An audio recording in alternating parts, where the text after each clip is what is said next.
क्या होता है जब एक खूबसूरत लड़की की जिंदगी एक पल में बदल जाती है? जब समाज उसके रंग को, उसके चेहरे को, उसके दाग को उसकी पहचान बना देते हैं। ये कहानी है अनुपमा की, एक सुंदर, समझदार और सपनों से भरी लड़की की, जिसके सपने एक दिन जिंदगी के कड़वे सच से टकरा जाते हैं। सुधा मूर्ति की लिखी हुई महाश्वेता सिर्फ एक प्रेम कहानी नहीं है। यह एक ऐसी यात्रा है जहां एक औरत अपने अंदर की ताकत को पहचानती है और समझ जाती है कि असली खूबसूरती चेहरे में नहीं, दिल और हिम्मत में होती है।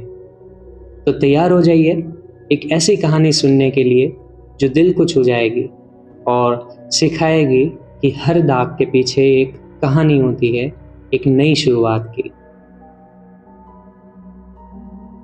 नमस्कार दोस्तों, मैं हूं आपका होस्ट इनसेन स्माइली और लेकर आया हूं किताब सुधा मूर्ति की लिखी हुई महाश्वेता। चलिए शुरू करते हैं।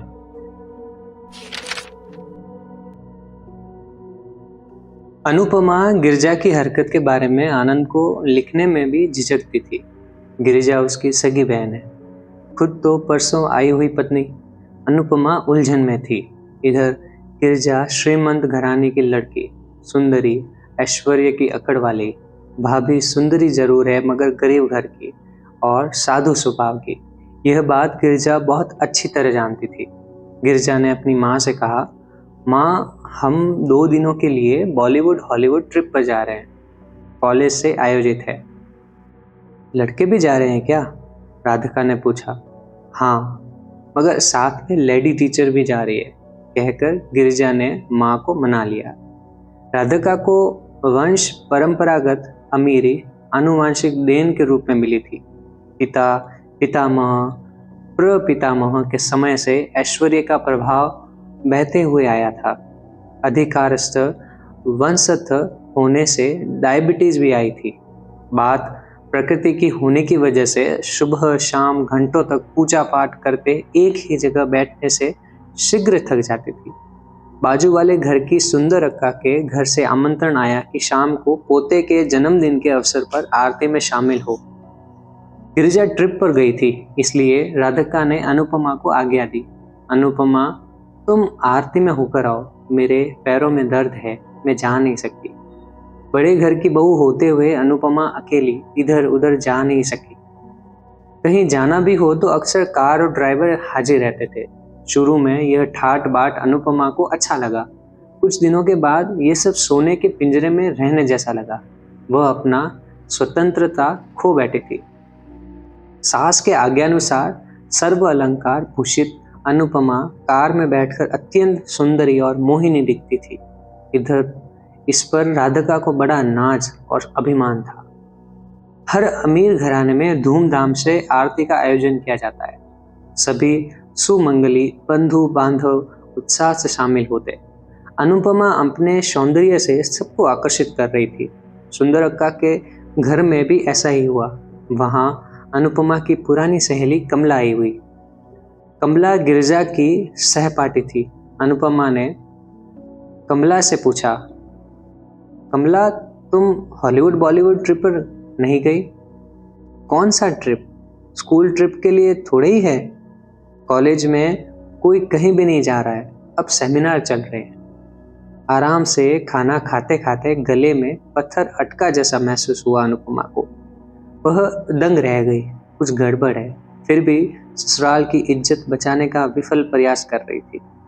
कमला ने वही नहीं छोड़ा, आगे पूछा, ट्रिप है? ऐसा किसने कहा? सुना जैसा लगा, शायद याद नहीं। गिरिजा कहाँ है?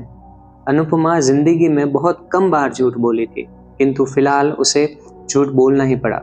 सर में दर्द है इसलिए घर में सोई हुई है, तो इसी कारण वह कॉलेज नहीं आई। हाँ, अनुपमा को इस समय यही लग रहा था कि मुसीबत से छुटकारा पा लूं, बस। सुंदर अक्का की ओर घूमती हुई बोली, मुझे देर हो रही है, सिंदूर लेके जाऊंगी।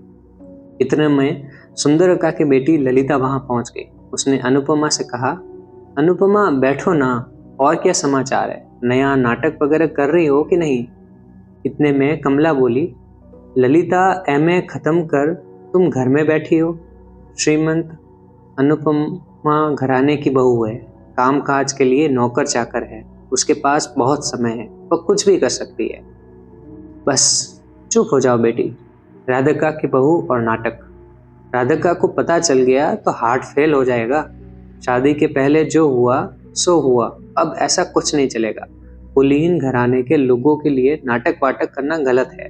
राधिका क्यों, मैं खुद अपनी बहू को नाटक करने नहीं दूंगी।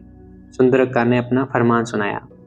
नाटक के प्रति व्यक्त हुआ अभिप्राय सुनकर अनुपमा आतंकित हो गई। नामी खानदान, सुंदर लड़का, डॉक्टर, अपनी सोच से भी ऊपर वाला वर हासिल हुआ समझकर सबने खुशियां मनाई थी। अनुपमा खुद अपने आप को अत्यंत भाग्यशाली समझती थी।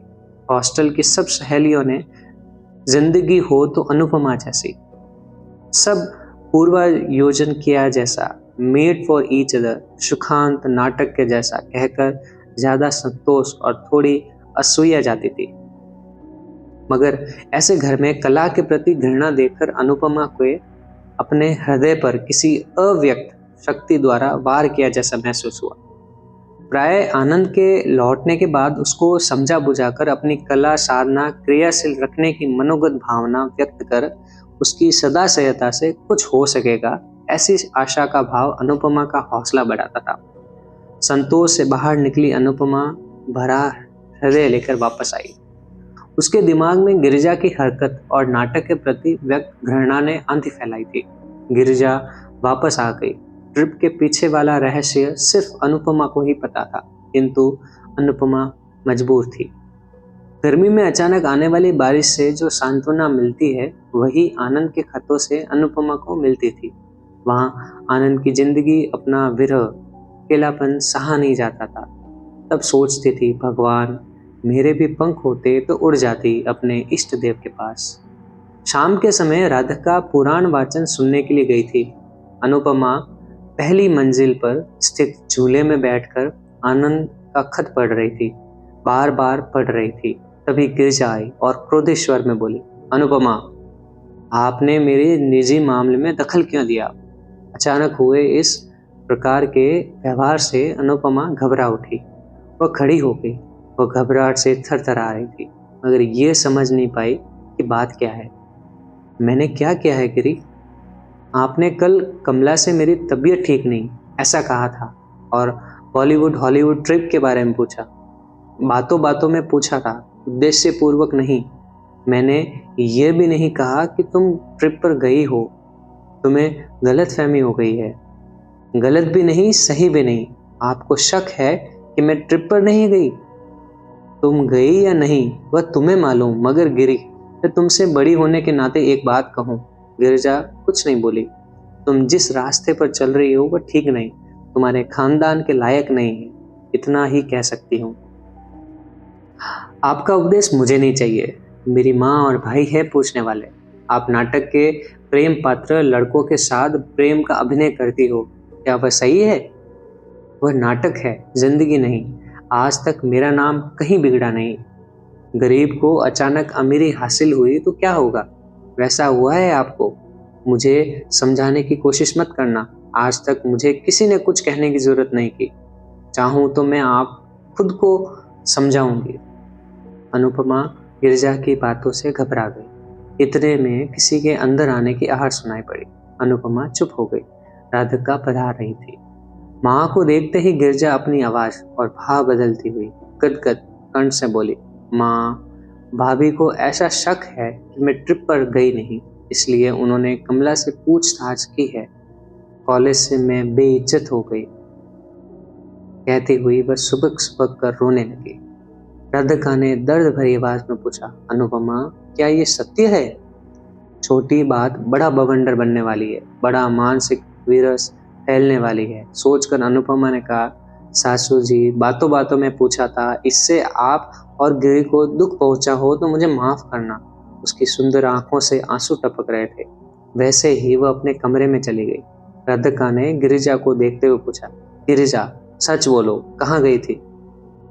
माँ, मैं राघवेंद्र स्वामी जी की शपथ लेती हूँ, तुम्हारी आराध्य देव लक्ष्मी देवी की शपथ लेती हूँ मैं कॉलेज के ट्रिप पे गई थी। कमला का और मेरा बैच अलग अलग है। राधिका क्या जानती है, कला विभाग में बैच नहीं होते। रहने दो और रोना बंद करो। इसलिए बुजुर्ग कहते हैं कि कुल देकर बहू लाओ। आनंद की जिद की वजह से हमें इसको अपनाना पड़ा। उसे इंग्लैंड से आने दो। बाहर खड़ी हुई अनुपमा गिरजा की झूठी शपथ से और घबरा गई। संपन्नता हृदय से होती है, पैसों से नहीं। भगवान ने ये किस मुसीबत में डाल दिया, अनुपमा ने सोचा। आनंद की याद आते ही उसने थोड़ी राहत महसूस हुई। बहू के हाथ से श्रावण मास की पूजा प्रारंभ करवाकर नवरात्र तक सारे व्रत, नियम, त्योहार सांग करवाना राधिका का इरादा था। उसके बाद ही अनुपमा को इंग्लैंड भेजने की उसकी इच्छा थी। पासपोर्ट, वीजा वगैरह का इंतजाम होने तक उतना समय लगेगा ही। गिरजा के प्रकरण के बाद अनुपमा जरूरत से ज्यादा बात नहीं करती थी। उसको जो कहा जाता बस सिर्फ वही काम करती थी। पूजा सामग्री, सजावट, फूलों से माला बनाना, सिंदूर से दान देने वाले करंडक भरना इत्यादि इत्यादि। हाथ फूलों की सजावट में व्यस्त थे। मन आनंद को याद करता रहता था। अपने अपूर्ण नाटकों के बारे में भी वह सोचती रहती थी। श्रावणी गौरी पूजा के उपहार के रूप में शामराव जी से 5 रुपए का मनी ऑर्डर आ गया। संप्रदाय के अनुसार शादी के बाद पहली गौरी पूजा का व्रत मायके में भी होना चाहिए, मगर मायके में अनुपमा को चाहने वाला कोई भी नहीं था। बेबस पिता ने नाम के वास्ते अपना कर्तव्य निभाया था।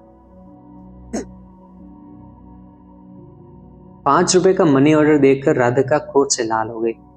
तुम्हारे बाप की औकात नहीं थी तो क्या हुआ? 5 रुपए का मनी ऑर्डर भेजना कोई तरीका है? मैं अपने ड्राइवर को 5 रुपए रोज बख्शिश देती हूँ। खाली हाथ कन्यादान किया तब भी हमने कुछ नहीं कहा। तुम्हारी बहन की शादी खाली हाथ करे और 5 रुपए का मनी ऑर्डर भेजे? ससुराल वाले चुप थोड़े ही रहेंगे। 5 रुपए भेजने से अच्छा था एक सुभाषण पत्र भेज देते।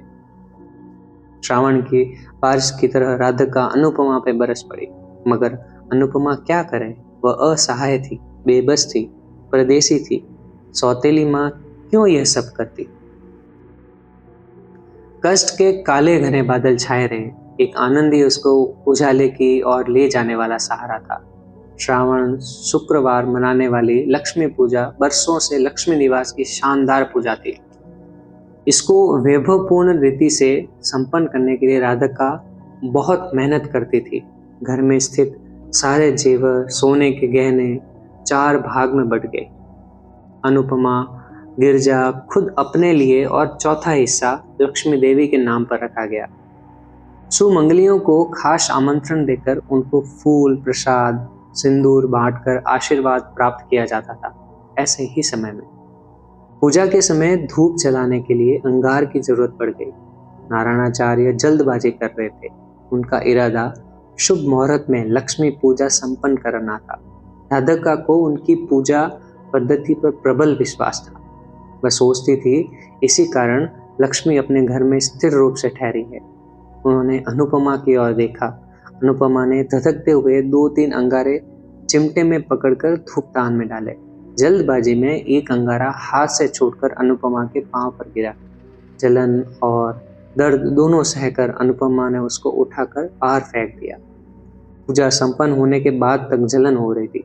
ठंडा पानी डालते ही थोड़ी राहत महसूस हुई, किंतु फिर जलन होने लगी। तभी राधिका ने कहा, अनुपमा बाहर आओ, सबको प्रसाद वगैरह बांटो। अनुपमा ने बाहर आकर अपना कर्तव्य पूरा किया। घाव फूल कर उसमें पानी भर गया। बरनोल मरहम लगाने पर भी जलन कम नहीं हुई। 1-2 दिनों में अपने आप ठीक हो जाएगा, ऐसा समझकर अनुपमा ने किसी से कुछ कहा नहीं।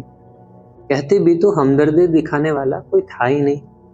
धीरे धीरे घाव तो भर गया, लेकिन वहां खुजली शुरू हो गई। अनुपमा को अचरज हुआ। खुजलाते खुजलाते घाव की जगह लाल हो गई। एक दिन अनुपमा ने देखा तो सफेद दाग दिखाई पड़ा। यह क्या हो सकता है? घाव भर गया, उसी का दाग होगा, यह समझकर संतोष करने लगी। मगर बहुत दिनों तक उपेक्षा भी नहीं की जा सकती थी। सफेद दाग फैल रहा था। क्या हो सकता है?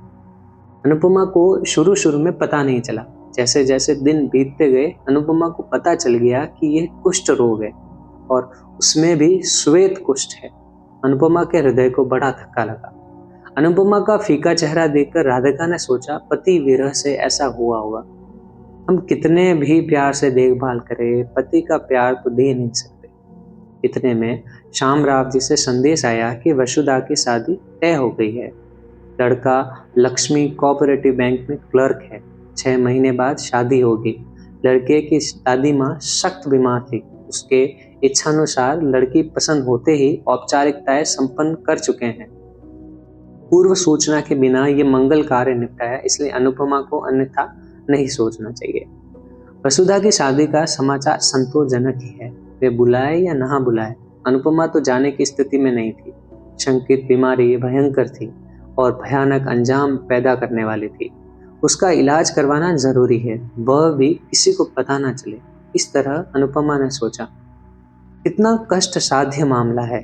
अनुपमा ने कई श्वेत कुष्ठ रोग पीड़ितों को देखा था, पर विमनस्कता से देखा था। आज खुद को श्वेत कुष्ठ रोग हुआ है। अत्यंत मन कलेश और दुख से उसने परमात्मा से प्रार्थना की, भगवान, मैंने क्या भूल की थी। आज तक कोई पाप नहीं किया, किसी का दिल नहीं दुखाया। मुझे ही ये शाप क्यों, वह भी आनंद की गैर मौजूदगी में, इस अपरिचित ससुराल में। भगवान, और कुछ भी हो, ये श्वेत कुष्ठ रोग तो नहीं होना चाहिए। मुझे अभय प्रदान करो। डॉक्टर के पास जांच के लिए वह भी गुप्त रीति से कैसे जा सकती हूँ? कहीं बाहर पैर रखना हो तो भी कार के साथ ड्राइवर मौजूद होगा। राधिका को बताकर जाना भी नामुमकिन है। सबको पता चला तो हाल बेहाल हो जाएगा। खुलासा करने में भी कठिनाइयां हैं। फैमिली डॉक्टर से जांच करवाना रास्ते में पड़े पत्थर को सर पर रखने जैसा है। अनुपमा चिंता की आग में जल रही थी, तड़प रही थी। आनंद को भी खत लिखकर ऐसा आघातकारी समाचार पहुंचाना अच्छा नहीं है। भगवान, मैं कैसे विष वर्तुल में फंस गई। इस पाप का फल मुझे दे रहे हो। मैंने क्या पाप किया था जिसके लिए तुम मुझ पर इतने निष्करुण और निर्दयी हो? अनुपमा अत्यंत दयनीय भाव से प्रार्थना कर रही थी। ताप बढ़ रहा था। अनुपमा लाचार होती जा रही थी। आने वाले भयानक भविष्य का कैसे सामना करे, वह अत्यंत विहल होकर सोच रही थी। एक शाम गिरिजा की अनुपस्थिति में अनुपमा ने राधिका से कहा, मैं थोड़ा हॉस्टल जाकर अपनी सहेली से मिलकर आती हूँ। राधिका ने कहा, ठीक है, 1 घंटे में वापस आ जाओगे ना? मुझे 7 बजे के करीब पुणे पाठ के लिए जाना है। कार की जरूरत होगी। तुम जहाँ रहो वहाँ ड्राइवर तुम्हें लेने आ जाएगा। अनुपमा ने सोचा, वही अवसर है। गिरिजा का पहरा भी नहीं है, ड्राइवर की झंझट भी नहीं है। उसने कहा, बेकार की झंझट क्यों? कार आप अपने साथ ही रखें, मैं बस में चली जाऊंगी और अपने आप आ जाऊंगी। शाम ढलने के बाद इधर उधर मत जाना, जल्दी वापस आ जाना, राधिका ने कहा। अनुपमा बस स्टॉप की तरह निकल गई। छात्र जीवन में अनुपमा कई बार बाजार आया करती थी। सैकड़ों डॉक्टरों के नाम फलक देखे थे, मगर किसी को भी जानती नहीं थी। कम समय में अच्छे डॉक्टर को ढूंढना और गुप्त रूप से जांच करवाना अनुपमा को चोरी करने जैसा महसूस हुआ। डॉक्टर राव, चर्म रोग विशेषज्ञ, नाम फलक दिखाई पड़ा। अनुपमा वहां पहुंच गई। दवाखाने में 3-4 मरीज इलाज करवाने के लिए अपनी बारी की प्रतीक्षा कर रहे थे। चर्म रोग असहाय होता है। इसका अनुभव अनुपमा को अपनी जिंदगी में पहली बार हुआ। अनुपमा को अंदर आते हुए देखकर स्वागतकर्ता को अचरज हुआ। मरीज के कोई लक्षण अनुपमा में नहीं थे। गुलाबी गाल, गोर वर्ण, कोमलता, चंदन सा बदन, आंखों में मलानता होते हुए भी अनुपमा आरोग्यशाली दिख रही थी। स्वागतकर्ता ने सोचा, अनुपमा डॉक्टर राव के रिश्तेदार होगी और उनसे मिलने आई होगी। उसने कहा, डॉक्टर साहब घर में हैं, वहीं जाकर मिल लीजिए। अनुपमा ने मना किया और वहीं बैठकर प्रतीक्षा करने लगी। समय आगे बढ़ रहा था। अनुपमा को कांटों पर बैठने जैसा महसूस हो रहा था। अपनी बारी क्यों नहीं आ रही है? देर हो गई। उस घर में सास राधिका चिंतित हो गई। अनुपमा अपनी सोच में डूबी हुई थी कि तभी उसकी बारी आ गई। उसने शंकित आतंकित मन से डॉक्टर के कक्ष में प्रवेश किया। डॉक्टर के गंभीर बदन, सफेद बाल, अनुकंपा से भरी आंखों में सहानुभूति देखकर उसका हौसला बढ़ा। उसने कहा, डॉक्टर, अंगारा पैर के अगले भाग पर गिर गया, इसी वजह से ये सफेद दाग दिख रहा है। मुझे श्वेत कुष्ठ तो नहीं हो गया? गौर से अनुपमा का देखते हुए डॉक्टर ने कहा, आराम से बैठकर बोलिए, घबराने का कोई कारण नहीं है। अनुपमा ने पादागन से साड़ी हटाकर सरकाकर दाग दिखाया। डॉक्टर के चेहरे पर कोई बदलाव नहीं आया। निर्विकार भाव से उन्होंने कहा, आपकी शंका सही है। अनुपमा ने डॉक्टर से श्वेत कुष्ठ नहीं है सोचने की आशा की थी, परंतु दुर्भाग्यवश वह श्वेत कुष्ठ से ही पीड़ित थी। चिकित्सक से ये बात सुनकर अनुपमा निश्चेतन सी हो गई। चर्मरोग विशेषज्ञ ने ऐसी सामाजिक और सांसारिक समस्याओं को ध्यान में रखकर फौरन कहा, ये ठीक नहीं होगा, ऐसा मत समझिए। आपके वंश में यह पहले किसी को था, मेरी माँ को तो नहीं था। जहाँ तक मैं जानती हूँ, माँ जी के खानदान में भी किसी को नहीं था, वैसे ही पिताजी की तरफ भी। डॉक्टर, यह अनुवांशिक रोग तो नहीं? नहीं, फैमिली हिस्ट्री पूछी, वैसे तो ये अनुवांशिक रोग नहीं है। डॉक्टर, पादाग्न पर अंगारा गिर गया इसलिए तो नहीं हुआ, वह निमित्त मात्र था। रोग प्रवेश क्यों होता है, कैसे होता है, ये बताया नहीं जाता। गर्भावस्था में भी आ सकता है। डॉक्टर, ये रोग मुझे क्यों आया? अनुपमा सुबक सुबक कर रोने लगी। अब घबराइए मत, हौसला रखिए, मैं कुछ दवाइयाँ लिख देता हूँ, इनका इस्तेमाल करके देखिए। डॉक्टर, क्या मैं पहले जैसी हो जाऊंगी? निराशा में आशा की किरण महसूस करते हुए उसने कहा, देखिए, मैं इसकी असली हकीकत बताता हूँ। कुछ लोगों में यह जल्दी कम हो जाता है। रोग फैलना या गुणमुख होना हर एक के देह की प्रकृति पर निर्भर है। इस वजह से यकीनन ये कहा नहीं जाता कि रोगी रोग मुक्त हो जाएगा कि नहीं। अनुपमा खड़ी हो गई। डॉक्टर ने कहा, शांत चित्त से इसका मुकाबला करने की कोशिश करो। मानसिक क्लेश एवं चिंता से रोग के बढ़ने की संभावना है। मंद आवाज में अनुपमा ने कहा, डॉक्टर साहब, मैं इस रोग के इलाज के लिए यहाँ आई थी, इस बात को कृपया आप गोपनीय रखें। हंसते हुए डॉक्टर ने कहा, चिंता मत कीजिए, वह मेरा चिकित्सकीय धर्म है। बूझे दिल से अनुपमा बाहर आई। उसे अब समझ में आया कि हर मरीज डॉक्टर के साथ इतना वक्त क्यों लेता है।